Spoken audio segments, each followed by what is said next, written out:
Let's now bring in our next guest, Lisa Goldman, contributing editor for Plus 972 magazine, previously Israel-Palestine analyst at the New America Foundation. Lisa, thank you very much for being with us. I'll be interested to get your thoughts on how it stands currently in Israel. Well, as your correspondent noted, it really is right now a question of coalition building.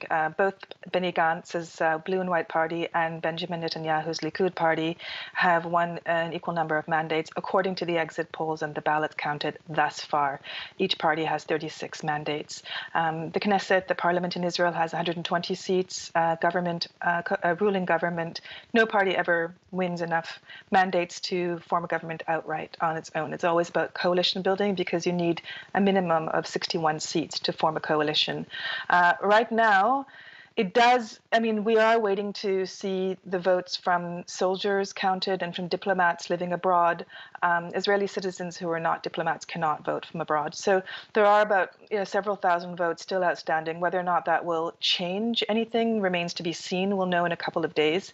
But for now, the way it looks, I would say tentatively that Netanyahu has more potential coalition partners to his right than Benny Gantz has to his left.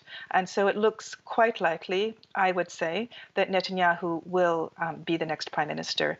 Again, it is a bit too close to call. There are potential wild cards, but right now it looks as though Netanyahu will be the next prime minister of Israel, and that would make it his fifth term, and it would make him the longest ruling prime minister in the history of the state. Indeed, a very historic thing it might be, but I would just say we're waiting for things to actually pan out before we'll know exactly where we stand. In terms of Benny Gantz's performance, Lisa, I mean, this is a man who's a newcomer to politics who's basically come from nowhere. Mm-hmm.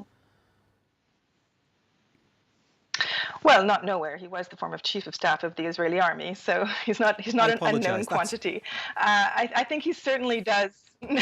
I'm just teasing you a bit, but certainly his name is a known quantity in a country where the army is probably the most important institution, and we have universal mandatory conscription. But as you say, he doesn't have any political experience. He didn't have any political experience prior to this campaign, nor does he have any diplomatic experience.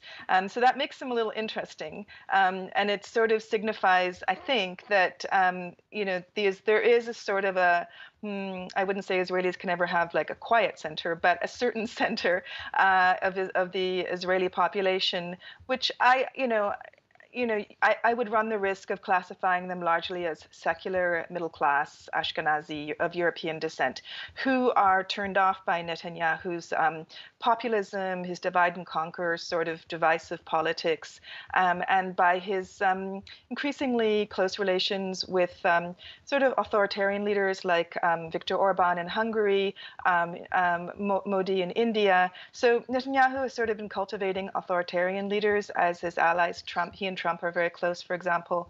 But I think there is a sort of a significant proportion of the Israeli population who do not like this sort of populism and this sort of authoritarianism, and prefer somebody who's who speaks more moderately. But I don't think there's any indication that Israelis are looking for someone who is less hawkish on, for example, security issues. As we saw during the campaign, Benny Gantz did boast about his success in military actions against Palestinians in Gaza, even going so far as to boast of a kill count. So I wouldn't exactly say that the man is holding out an olive branch to the people of Israel or to the Palestinians. That brings us to the question of the Palestinians. They may have been looking for something from this election. Clearly, we've heard from the chief negotiator, Saeb Erekat, that basically he says the Israelis have voted no for peace. What would you say to that?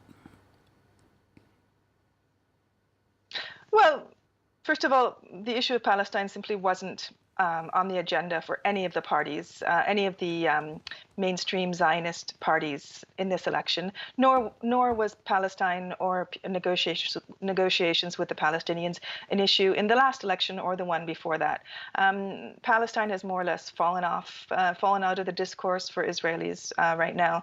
The security situation is quite good as far as Israeli Jews are concerned. They're not really feeling the occupation. Most Israelis don't talk about the population. They don't have any contact with Palestinians in their day-to-day lives. So, as long as, things are quite pleasant and middle class inside Tel Aviv. They have nice sidewalk cafes, beautiful restaurants, great nightclubs, chic people, good fashion. The occasional rocket is not really going to disturb that sort of equilibrium. So yes, Saeb Erekat might be right that Israelis have voted no to peace in the sense that they voted no to the idea of negotiating a two-state solution. But I think the two-state solution has quite clearly been dead for a very long time. It just remains to be seen how long Israel and the army can hold on to the status quo in terms of the military occupation. Lisa Goldman, contributing editor for Plus 972 magazine. Thank you very much indeed for your analysis, and thanks for joining us here on France 24 in English. We appreciate your time.